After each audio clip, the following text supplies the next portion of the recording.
All right, good people. Thank you for joining me this week. It's been away for a little bit, but that's all right. It is Monday, October the 28th, 2019. Apologies for being away. I was actually in Toronto for the Toronto Half Marathon. A great time with Achilles International, the running group that I'm a part of here in Philadelphia, Pennsylvania. Did the half marathon, had a great time with family and friends.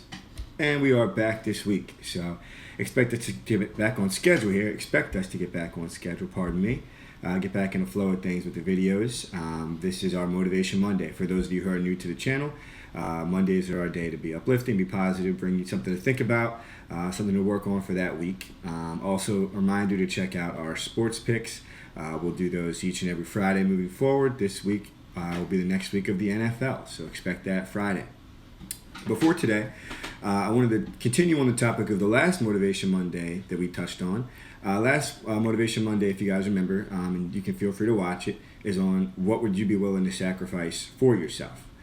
We talked about how sacrificing for yourself in the short term can lead to long-term gains. And today I wanted to take that from for yourself to what will you sacrifice of yourself.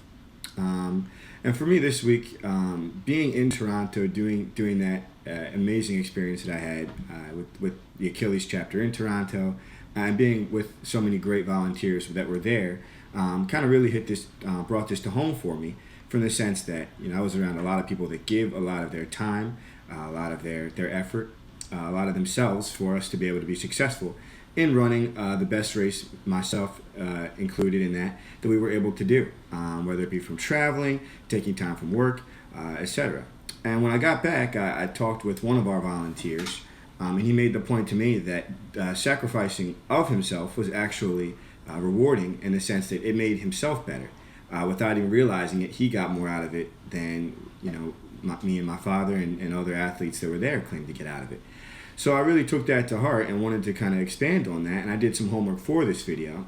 And it turns out that you can find studies that indicate that while being more selfish, looking out for your own personal interests, may have short-term impacts on your happiness, and in turn your physical well-being. Being selfless can lead to more sustained long-term happiness, and being better to others can lead to long-term happiness, because it allows you to be more in touch with the world around you and be more in touch with yourself, and being able to have more of that connection and more of a positive outlook on the world we live in. It can be a mean world, so being able to be more upbeat, more positive, that can influence how you live your life, and the health that you have on your day-to-day life. So for this week, what I would encourage you guys to do, and what I would look to do, is for, whether it be big or small, a good deed that you can do for yourself, from yourself to others, from yourself to someone else in the community, whether it be donating to a charity you have, whether it be something small, helping someone across the street. I would suggest finding a good deed to make the world around you a better place. And with that, that is this week's Motivation Monday. Again, reminder to keep tuned in for Sports Friday this coming week. But until then, we'll see you here next Monday for more motivational content.